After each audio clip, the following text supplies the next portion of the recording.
there is an incredible new TV ad where you hear all these Republicans say, cut, cut, cut, cut, cut. And the net is, what the director of the National Institutes of Health, Dr. Francis Collins, pointed out, that he said NIH has been working on Ebola vaccine since 2001. It's not like we suddenly woke up and thought, oh my gosh, we should have something ready here. Frankly, if we had not gone through our 10-year slide in research support, what he's referring to are Republican budget cuts, we probably would have had a vaccine in time for this that would have gone through clinical trials and would be ready.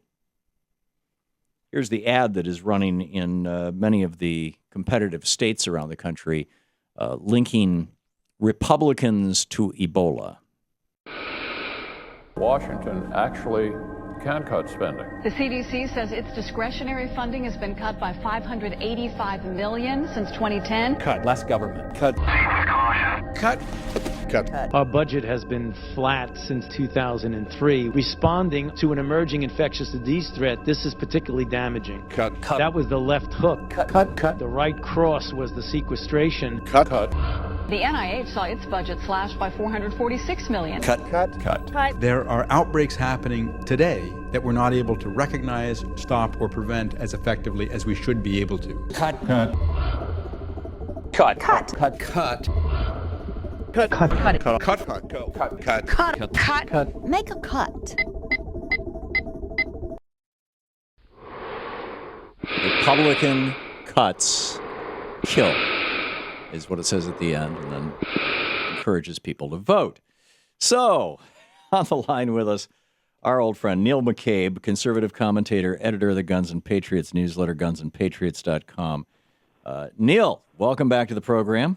Well, happy Columbus Day, Tom, and maybe I'm betraying my age, but I remember when it was really a big deal. Oh, yeah, back when we basically wrote people of color and indigenous people out of our history. I remember that well, too.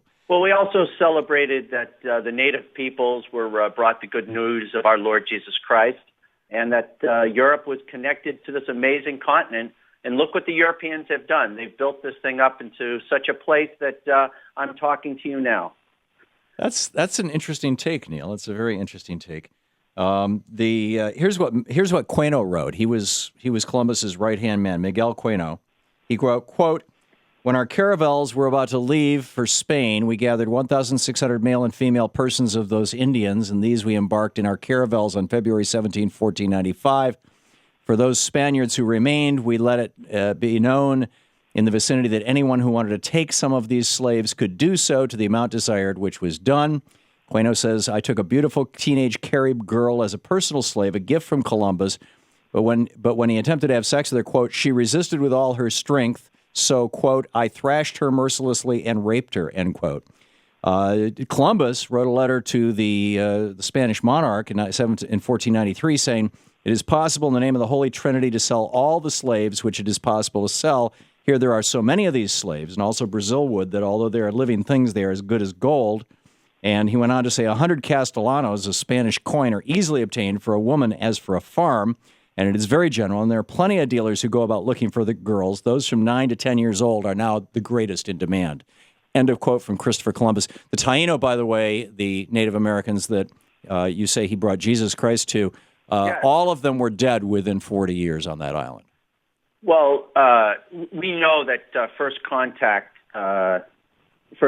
we know, is a terrible thing to indigenous people who haven't been, when the cultures clash and the germs and the infections. And, well, here's what Pedro de Cordova. Well, we know, Tom, that some like National Geographic had to stop discovering new people because half of them would be dead within 3 years. Yeah. Remember, they would keep discovering these people in the Amazon and things, and it was really a murder. Yeah, influenza is pretty rough stuff. This is 1517, so we're like about 20 years on. This is Pedro de Cordoba, who was part of one of the later visits back there. He said the Taino Columbus sought to impose discipline on them for even a minor offense. An Indian's nose or ear was cut off so he could be sent back to his village to impress the people. Columbus attacked them with dogs, skewered them with pikes from anus to mouth, and shot them. Eventually, and I'm quoting verbatim here from Pedro de Córdoba, 1517, a letter to King Ferdinand, quote, "As a result of the sufferings and hard labor they have endured, the Indians choose and have chosen suicide. Occasionally 100 have committed mass suicide. The women, exhausted by labor, have shunned conception and childbirth. Many, when pregnant, have taken something to abort and have aborted. Others, after delivery, have killed their children with their own hands so as not to leave them to such oppressive slavery." This guy was a priest. He was horrified by what was going on. Well, listen, Tom, mistakes were made, but the bottom line is that this guy was an amazing explorer. He challenged the preconceptions. He was of lost. his time. He was lost.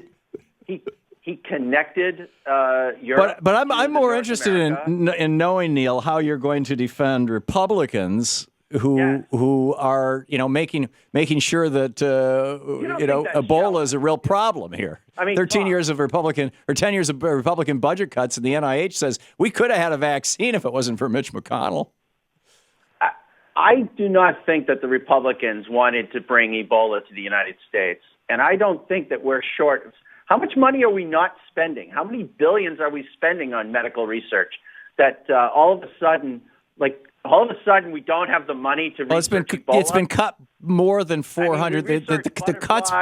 The cuts between the CDC and the NIH are almost $1 billion.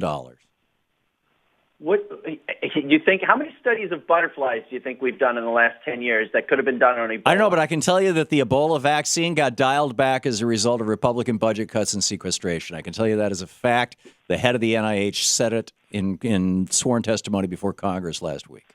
The Obama administration official said that it wasn't his fault; it was the Republicans' fault, and he swore to that, huh? Yeah. Well, I'm shocked. I mean, don't you think this is kind of shallow? No, I don't. I think that Republicans don't understand the difference between expenses and investments. So the president of the United States, who makes everything else a priority, right? Who blows off the law, who blows off budgets, who does really whatever he wants. I would disagree entirely with that characterization. All right. Well, let's just say that Obama has a very robust opinion of executive authority.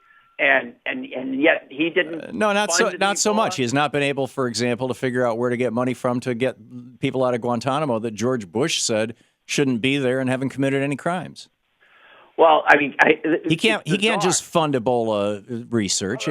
Congress does that. The 5 of the thousands of people who passed through Guantanamo, the 5 people that everyone agreed belonged there, he gave away to Bergdahl. So, I mean, don't talk about Gitmo. But getting back to Ebola. I'd be glad to talk about Gitmo. You've got 70 or 80 people there right now who were found by the Bush administration to be free of any crime. But, Tom, if they're dangerous, we know they're radicalized. If they're dangerous to America, they have to stay there. So we damaged them, therefore we have to punish them. It's sad, but, I mean, how many Americans are you going to endanger because of this principle of fairness? I'm not that scared, Neil. I don't sit around trembling, worrying about this. Well, maybe a lot of people weren't afraid of Ebola a month ago because the president said everything. I'm not so scared about Ebola either. Hang on. Really? Yeah. This is the Thom Hartmann Program. Yeah, at least we've got a public health system in this country. Neil McCabe, gunsandpatriots.com. Neil, thank you for dropping by. Always a pleasure, Tom. Be good. Talking. Thank you.